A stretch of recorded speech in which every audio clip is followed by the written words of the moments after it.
नाज़रीन, रुपया पैसा में आपको खुशामदीद कहते हैं। मैं हूं अली नासिर। आज हमारे प्रोग्राम का 200वां एपिसोड है। 200 एपिसोड्स हमने कंप्लीट कर लिए हैं। इस दौरान हमने कोशिश की है कि हम जो माजी की हुकूमतें रही हैं उनकी कारकर्दगी के बारे में भी बात करें, पिछले अदवार के अंदर जो कमज़ोरियाँ रहीं या जो अच्छाइयाँ हुई उनको भी हाईलाइट करें, और मेन स्ट्रीम मीडिया के ऊपर बिज़नेस, इंडस्ट्री और कॉमर्स के इश्यूज़ को हाईलाइट करें। इसमें हमने ताजर सनतकारों को दावत दी कि वो प्रोग्राम में आएँ, अपनी राय दुनिया तक पहुँचाएँ, लोगों तक पहुँचाएँ और हमारे नाजरीन भी उनके मसाइल को समझ सकें। इसके साथ साथ मईशत दानों के साथ भी हमने गुफ्तगू की और उनको भी हमने बताने की कोशिश की और उनसे भी सीखने की कोशिश की कि इन मसाइल का हकीकी हल किस तरह से निकाला जा सकता है। मुझे तो आप देखते रहते हैं, लेकिन पसे पर्दा काफ़ी काविश और कोशिश लगती है इस प्रोग्राम को बनाने और तरतीब देने के अंदर। इसमें इंतज़ामिया का बहुत बड़ा हाथ होता है, उनका मैं हमेशा शुक्रिया अदा करता हूँ। और इसके साथ साथ हमारी अपनी प्रोडक्शन की जो टीम है उनकी एक बहुत बड़ी काविश रही है।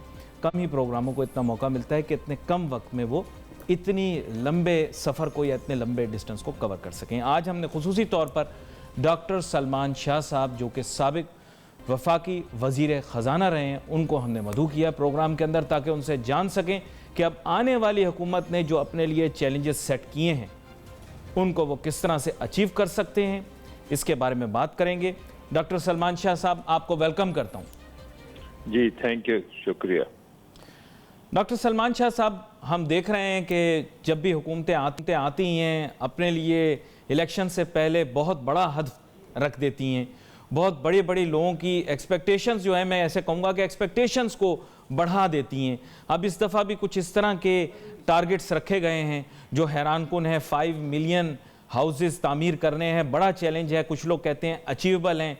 इसके साथ साथ जो है हमारे नौजवानों को मुलाजमतें देनी है, मुल्क का कर्ज उतारना है और बहुत सारे ऐसे चैलेंजेस हैं जिनकी अगर मैं तफसील बताना शुरू करूं तो मेरे ख्याल से पूरा प्रोग्राम सिर्फ प्रॉब्लम्स डिस्कस करने में लग जाएगा। मैं चाहूँगा सिर्फ आप ये बताइए कि आपने भी असेस किया है सिचुएशन को, गवर्नमेंट के लिए इस वक्त इकोनॉमिक चैलेंजेस क्या हैं और आपको लगता है कि अब आने वाली टीम वो इसको मैनेज कर पाएगी?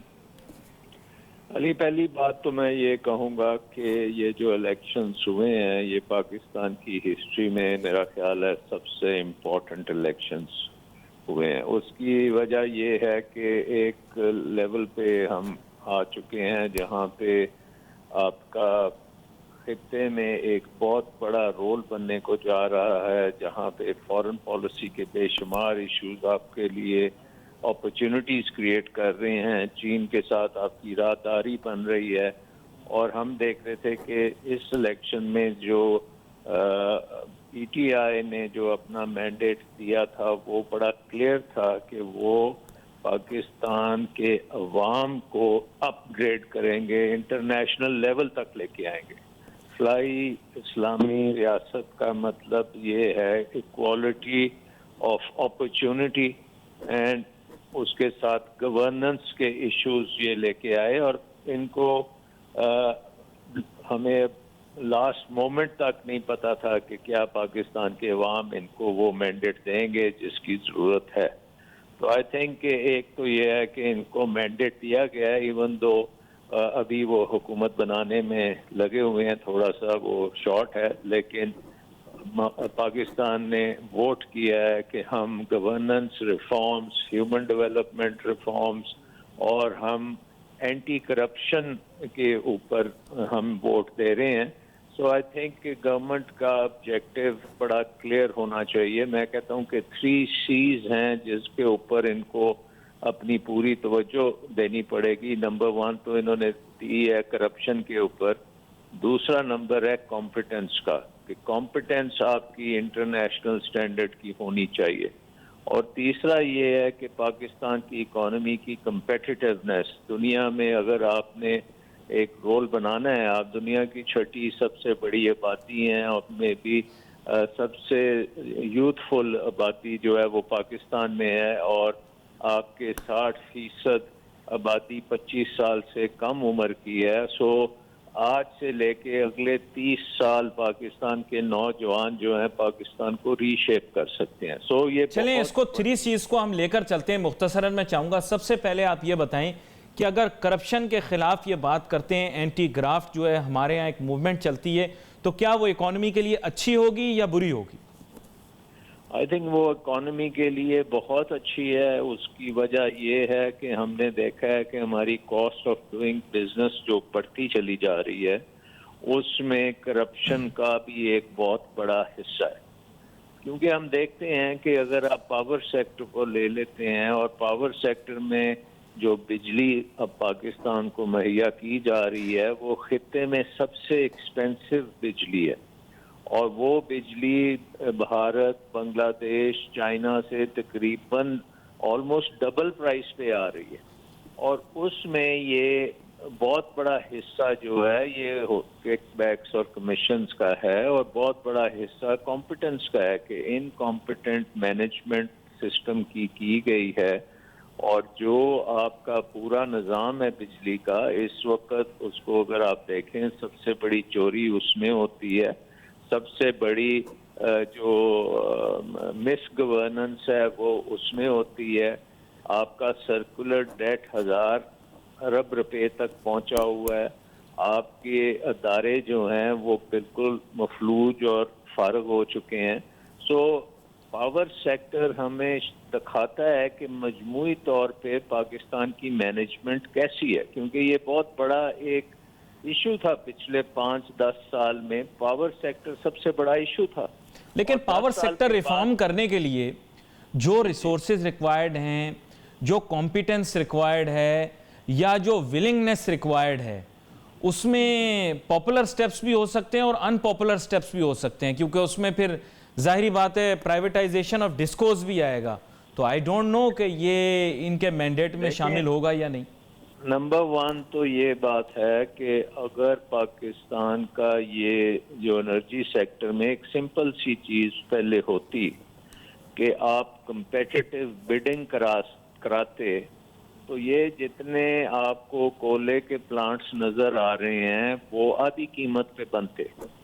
सो नंबर 1 तो पहला हाथ तो पाकिस्तान से ये हुआ कि वो कंपेटिटिव बिडिंग के बगैर कराए गए और बहुत महंगे कराए गए। दूसरी बात है कि आखिर में आके जिसमें कंपेटिटिव बिडिंग कराई वो सबसे सस्ता बना। तो एक तो ये आ गया ना कि आपके जो निज़ाम था उसमें एक बहुत बड़ा फ्लॉ था, जो कि हो सकता है डिलिबरेटली था कि कंपेटिटिव बिडिंग नहीं होगी। तो उससे बड़ी महंगी बिजली अब महंगी बिजली का क्या नुकसान क्या है? मतलब कंज्यूमर जो है डोमेस्टिक, वो तो चले मार के अपनी बिजली के बिल अदा करेगा, उसको शायद बेनिफिट हो, क्योंकि वो अगर अपना जनरेटर कर रहा था, चला रहा था, छोटा सा बाहर जो लगा था, वो बहुत महंगी बिजली बनाता है, तो उसको तो चले फर्क पड़ेगा।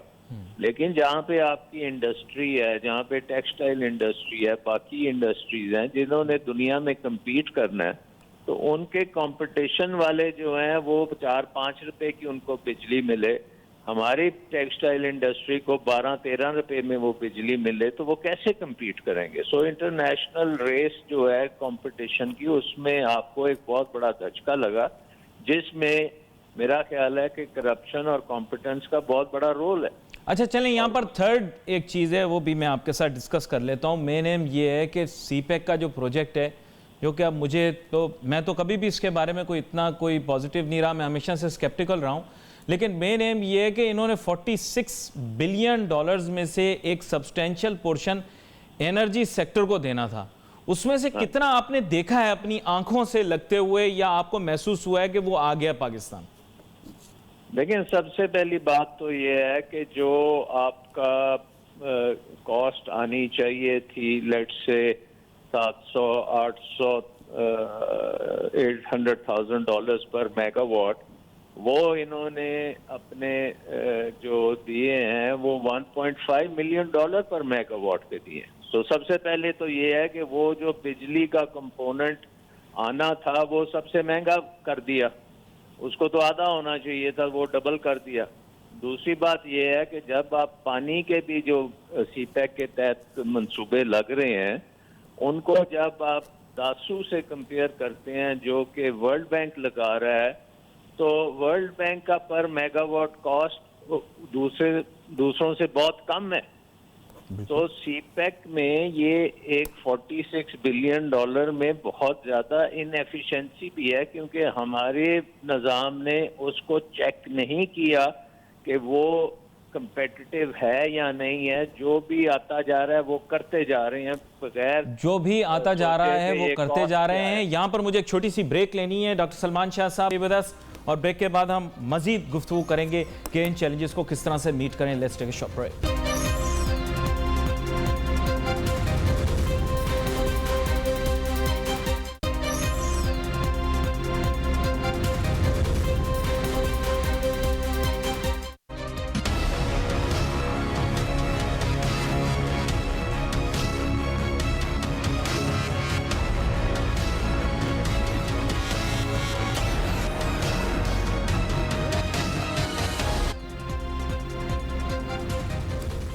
नाज़रीन, welcome back after the break. गुफ्तगू हमारी जारी है। बात कर रहे हैं हम डॉक्टर सलमान शाह साहब के साथ, साबिक वफाकी वज़ीर बराए ख़जाना रहे हैं। और ब्रेक पे जाने से पहले इन्होंने बड़े अच्छे अंदाज में जो है हमें पावर सेक्टर के भी मामलात के मुतालिक बताया और वहाँ पर क्या क्या करना है, कुछ एक्शन प्लान के मुतालिक भी इन्होंने बताया।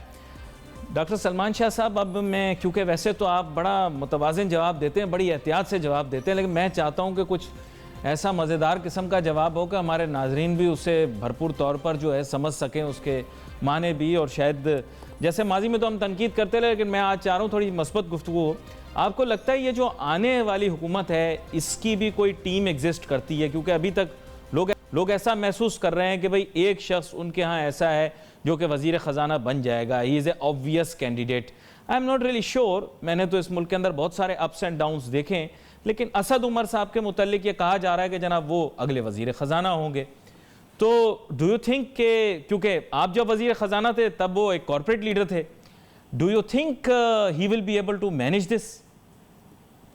देखिए, एक बात तो ये है कि इनकी ओवरऑल जो विजन है पीटीआई की, वो बहुत पाकिस्तान के हालात के मुताबिक बहुत दुरुस्त विजन है, जिसमें वो जो बात कर रहे हैं 21st सेंचुरी की गवर्नेंस और किस तरह से ह्यूमन डेवलपमेंट को ऊपर लेके आना है, तो वो बहुत बड़ा एक टास्क है।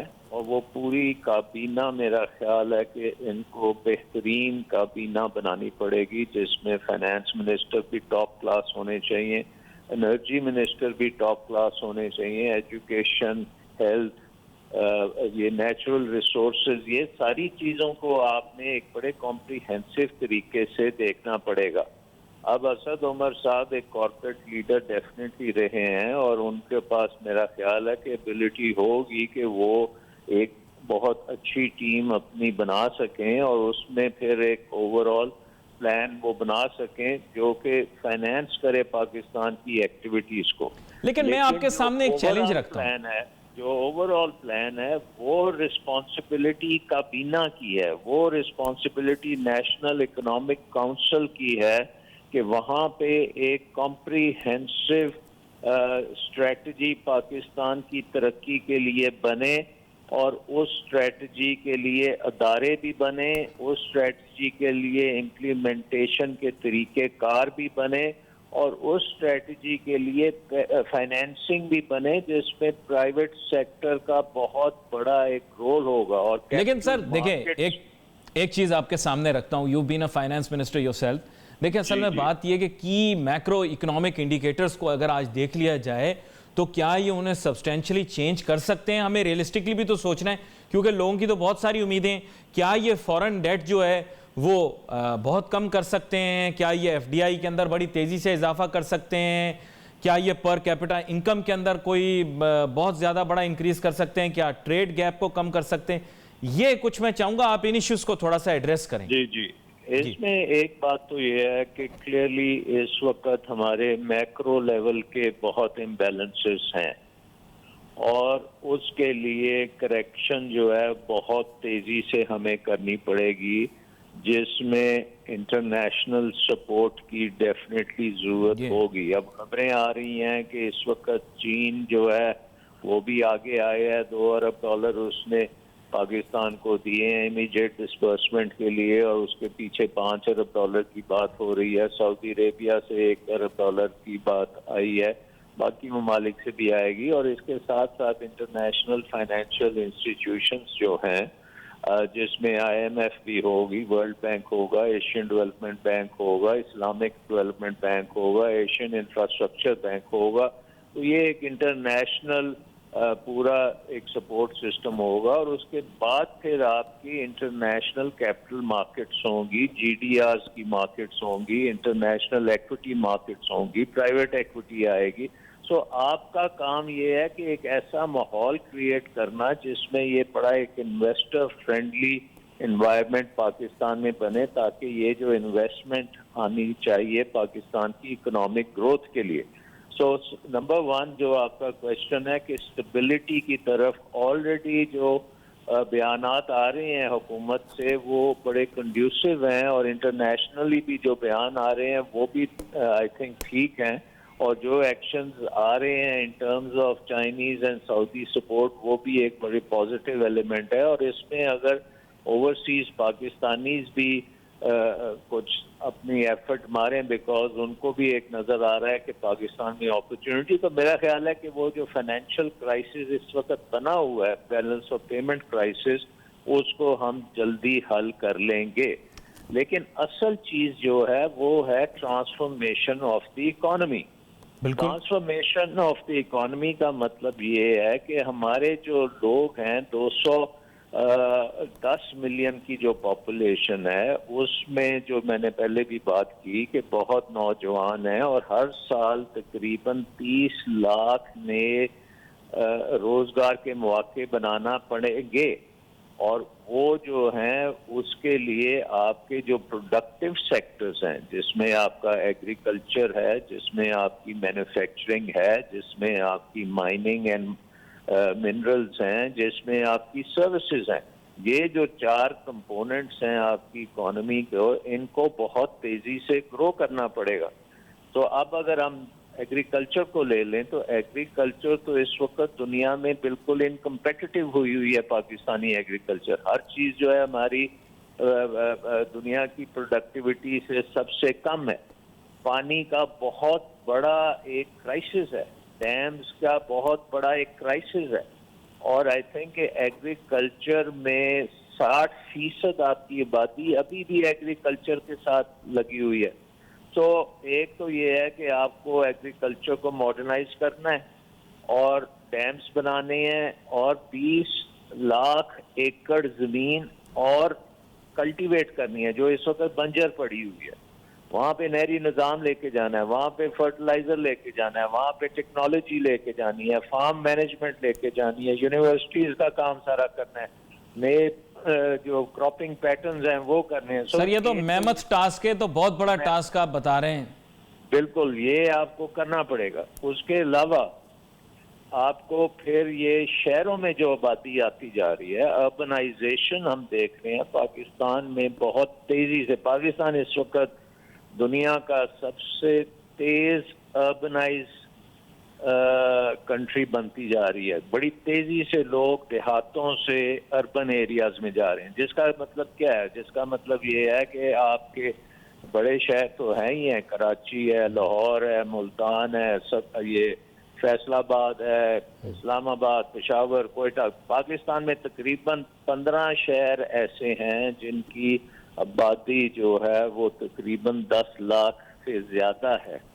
और इन 15 शहरों के अलावा तकरीबन 200 शहर हैं जहां पे हम जिसको अर्बन एरिया कह सकते हैं जी। तो इनको डेवलप करना, इनमें जो आपके इंडस्ट्रियल जोन्स बनाना, इनमें यूनिवर्सिटीज बनाना, इनमें लोगों के स्किल्स को बेहतर करना, वोकेशनल ट्रेनिंग देना, और लोगों को उनके घरों की दहलीज पे उनको रोजगार के मौके प्रोवाइड करना, ये एक सेकंड बहुत बड़ा चैलेंज है। तो आई थिंक कि वो जो ट्रांसफॉर्मेशन है, और इसके साथ जो आपको एक नजर आ रही है कि टेक्नोलॉजी जो है वो बहुत ऊपर जा रही है, आर्टिफिशियल इंटेलिजेंस आ रही है, डिजिटलाइजेशन हो रही है, मॉडर्नाइजेशन हो रही है। सो प्रोडक्टिविटी को इन्हेंस करने के लिए टेक्नोलॉजी का रोल बहुत बड़ा होगा।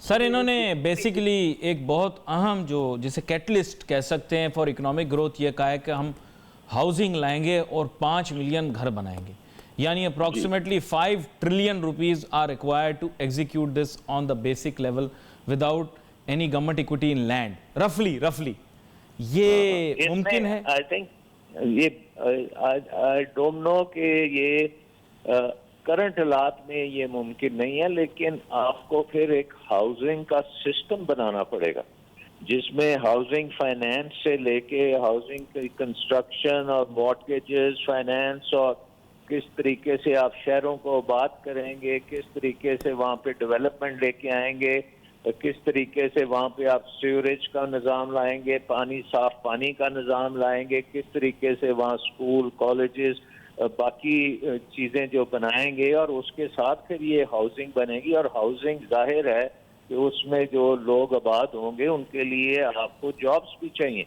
सो आई थिंक अगर आप अमेरिकन इकोनॉमी को देखें या आप इवन यूरोपियन इकोनॉमी को देखें तो बहुत बड़ा सेगमेंट उनकी इकोनॉमी का हाउसिंग होता है। और हाउसिंग स्टार्ट्स की बात आप सुनते होंगे कि जी हाउसिंग स्टार्ट्स ज्यादा हुए हैं तो अमेरिकन इकोनॉमी तेजी से चल पड़ी है। जी। तो पाकिस्तान में भी housing sector long neglected sector है। अब आप ये देखें कि पाकिस्तान का बैंकिंग सिस्टम हाउसिंग फाइनेंस नहीं करता। सो आई थिंक ये एज एन ऑब्जेक्टिव गोल बहुत अच्छी बात है, लेकिन ये करने के लिए पीछे जो निज़ाम बनाना है कैपेसिटी वो बिल्डिंग असल चीज है। जी, कैपेसिटी बिल्डिंग और इंफ्रास्ट्रक्चर भी रिक्वायर्ड होगा ना सर?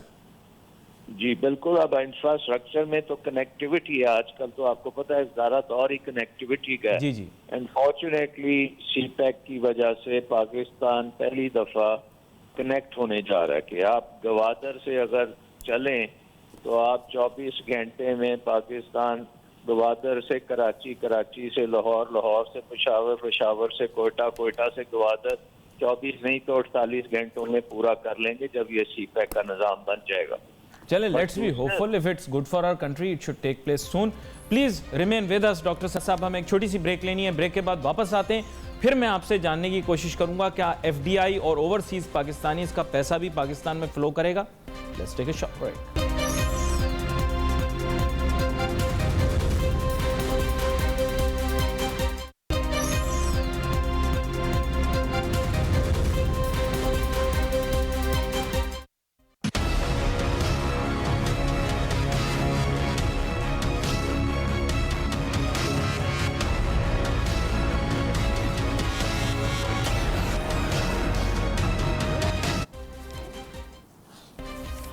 नाज़रीन वेलकम बैक आफ्टर ब्रेक। गुफ्तगू हमारी जारी है। बात कर रहे हैं हम डॉक्टर सलमान शाह साहब के साथ, साबिक वफाकी वज़ीर ख़ज़ाना। ब्रेक पे जाने से पहले बहुत सारे मैक्रो इकनॉमिक इशूज़ को उन्होंने हाईलाइट किया।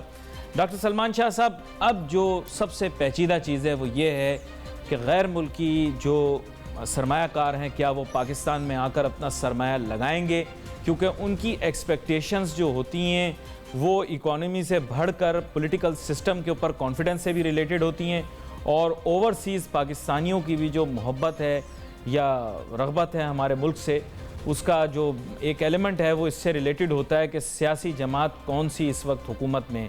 तो आपके ख़्याल से जो पॉजिटिविटी शेयर की जा रही है, जो इंथुजियाज़म और ऑप्टिमिज़म शेयर किया जा रहा है कि जी आगे जाके बहुत ज़्यादा सरमायाकारी पाकिस्तान के अंदर होगी, आप उसको शेयर करते हैं?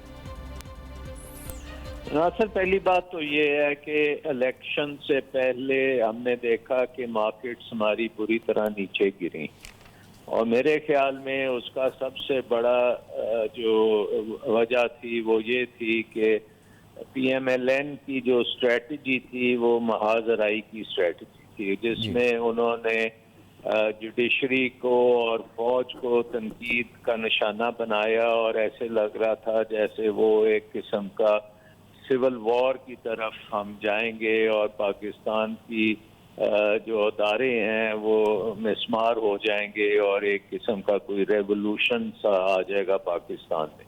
सो उसकी वजह से हमारी मार्केट जो है वो खासी पूरी तरह मुतासिर हुई। जी। और उसके साथ साथ आपकी करेंसी के ऊपर भी बहुत ज़्यादा बोझ आया, स्पेकुलेटिव मेरा ख्याल है कैपिटल फ्लाइट की हो रही होगी, एक्सेट्रा एक्सेट्रा।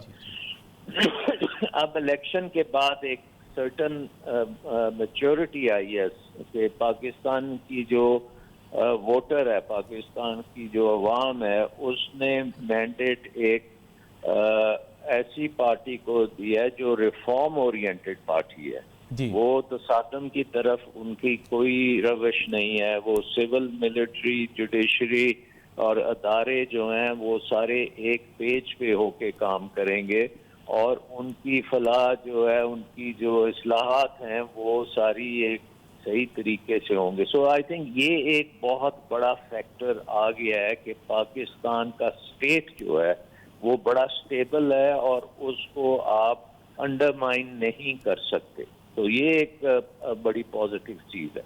दूसरी चीज़ ये है कि ओवरसीज पाकिस्तानीज जो हैं वो पाकिस्तान जब भी आते थे वो उन पीरियड्स में आए हैं जब उनको नज़र आया है कि पाकिस्तान में बेहतर गवर्नेंस हो रही है और पाकिस्तान में उस किस्म की करप्शन जो एंडेमिक करप्शन है वो नहीं है, तो वो पाकिस्तान ज़रूर आए हैं और उन्होंने इन्वेस्ट किया।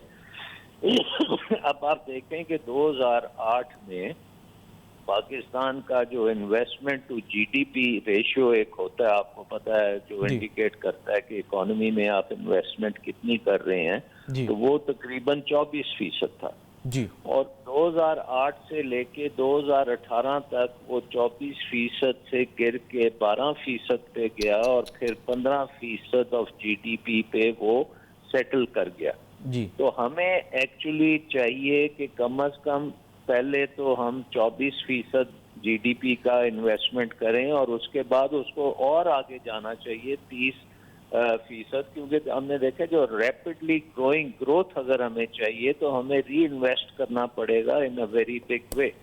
सो वो जब हमारी इन्वेस्टमेंट रिकवर करेगी, इन्वेस्टमेंट टू जीडीपी, वो कॉन्फिडेंस से करेगी एंड ऑलरेडी पाकिस्तान का कॉन्फिडेंस बेहतर हो रहा है। और उसके साथ साथ अगर आपने गवर्नेंस भी बेहतर कर ली, confidence plus governance plus the opportunities of development in Pakistan, और ये जो हम कॉरिडोर बनते जा रहे हैं चीन के लिए, डोंट फॉरगेट कि चाइना की इकोनॉमी दुनिया की सबसे बड़ी इकोनॉमी है जी। और आप उसके साथ एक लैंड बॉर्डर भी है और एक कॉरिडोर बॉर्डर भी है और आपके पोर्ट्स जो हैं वो चाइना तक सप्लाई करेंगे और बियॉन्ड करेंगे। सो यूरेशिया में आपके पोर्ट्स की बहुत बड़ी इंपॉर्टेंस होगी। सो आई थिंक गवर्नेंस के साथ साथ ये जो कनेक्टिविटी बनेगी पाकिस्तान में, इन्वेस्टमेंट मेरा ख्याल है बहुत ज़्यादा होगी। उसके लिए हमें अपने अदारों को बहुत बेहतर करना पड़ेगा, हमें स्टेट बैंक को बहुत बेहतर करना पड़ेगा, SCCP को बहुत बेहतर करना पड़ेगा, रेगुलेटरी एनवायरनमेंट जो है उसको फैसिलिटेटिव करना पड़ेगा। ये नहीं है कि और वन विंडो ऑपरेशन टाइप चीज़ें करनी पड़ेंगी। सो अगर आप देखते हैं कि ईज ऑफ डूइंग बिजनेस हमारी 150 नंबर पे हमारा रैंक चल रहा है, तो ईज ऑफ डूइंग बिजनेस को टॉप 10 में लाना पड़ेगा, कॉस्ट ऑफ डूइंग बिजनेस को टॉप 10 में लाना पड़ेगा, ग्लोबल कम्पिटिटिव इंडेक्स में टॉप 20-30 में आना पड़ेगा। ये चीज़ें सारी इंडिकेट करेंगी कि हम अपनी गवर्नेंस को ठीक कर रहे हैं, हम अपने अदारों को ठीक कर रहे हैं, हम नए अदारे बना रहे हैं या नहीं बना रहे, जो हमारे फॉसिलाइज्ड अदारे हैं उनको हम बंद कर रहे हैं कि नहीं कर रहे। और हाँ, उसमें ये भी आएगा कि आपके जो कमर्शियल एंटिटीज़ हैं और आपकी जो प्रोडक्शन की एंटिटीज़ हैं उसमें आप प्राइवेट सेक्टर को कितना फ़रोग देते हैं और कितनी बेहतर तरीके से आप अपनी प्राइवेटाइजेशन करते हैं और ट्रांसपेरेंट तरीके से करते हैं। ये और बेहतरीन नंबर 1 किस्म के इन्वेस्टर्स आए, ये ना हो कि फिर से 2 नंबरी जो चलती है पाकिस्तान में वो नहीं होनी चाहिए।